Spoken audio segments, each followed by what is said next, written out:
Cerita ini berawal di sebuah desa kecil di Jawa Timur. Hiduplah seorang perempuan bernama Sumiati. Ia dikenal sebagai perempuan yang angkuh dan serakah. Meskipun keluarganya sederhana, ia selalu ingin lebih dari yang lain.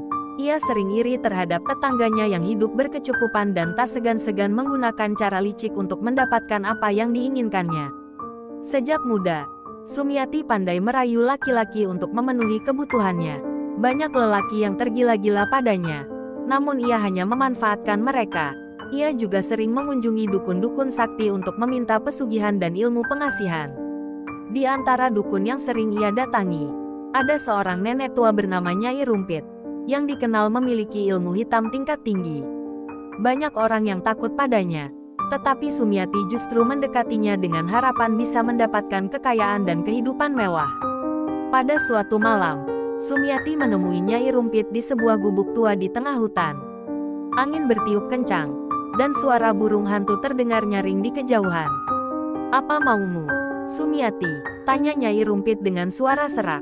"Aku ingin menjadi perempuan yang paling kaya di desa ini.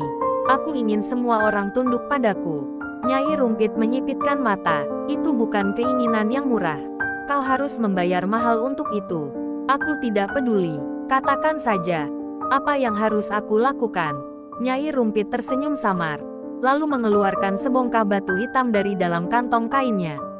"Pegang ini, dan berjanji pada iblis bahwa kau akan menjadi miliknya saat waktunya tiba.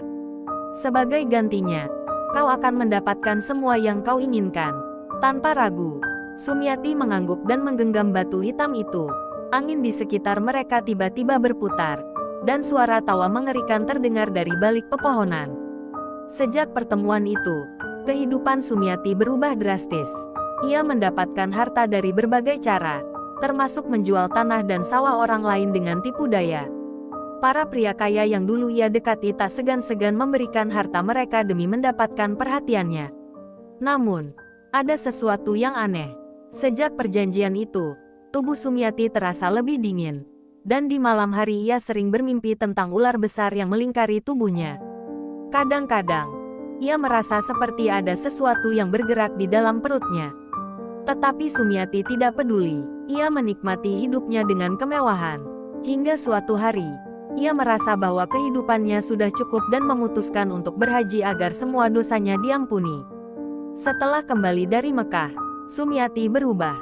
Ia mengenakan jilbab dan mulai rajin ke masjid.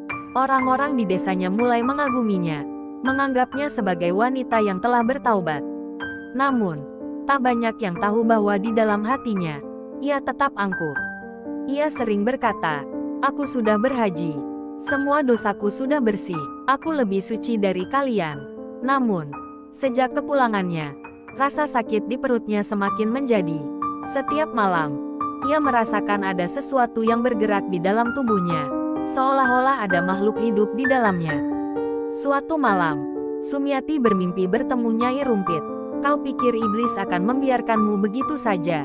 Suara Nyai Rumpit bergema. "Aku sudah berhaji. Semua dosaku sudah diampuni," teriak Sumiati. Nyai Rumpit tertawa. "Perjanjian tetap perjanjian, nak.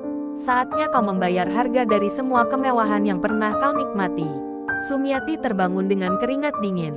Perutnya semakin sakit, dan ia merasa seperti ada sesuatu yang berusaha keluar dari tubuhnya. Pada suatu subuh, Sumiati menjerit kesakitan.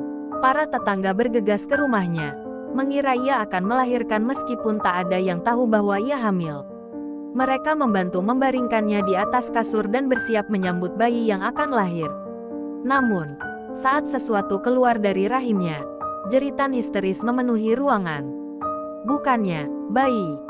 Yang keluar adalah seekor ular besar berwarna hitam legam dengan mata merah menyala. Ular itu mendesis tajam.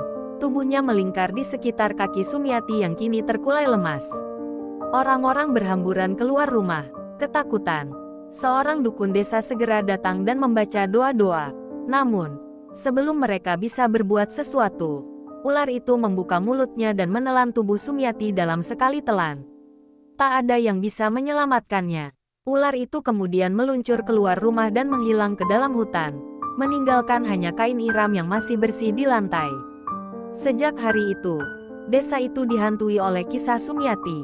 Orang-orang percaya bahwa ia telah dikutuk karena keserakahannya. Setiap malam Jumat, beberapa warga mengaku masih mendengar suara desisan ular di sekitar rumahnya yang kini kosong dan terbengkalai.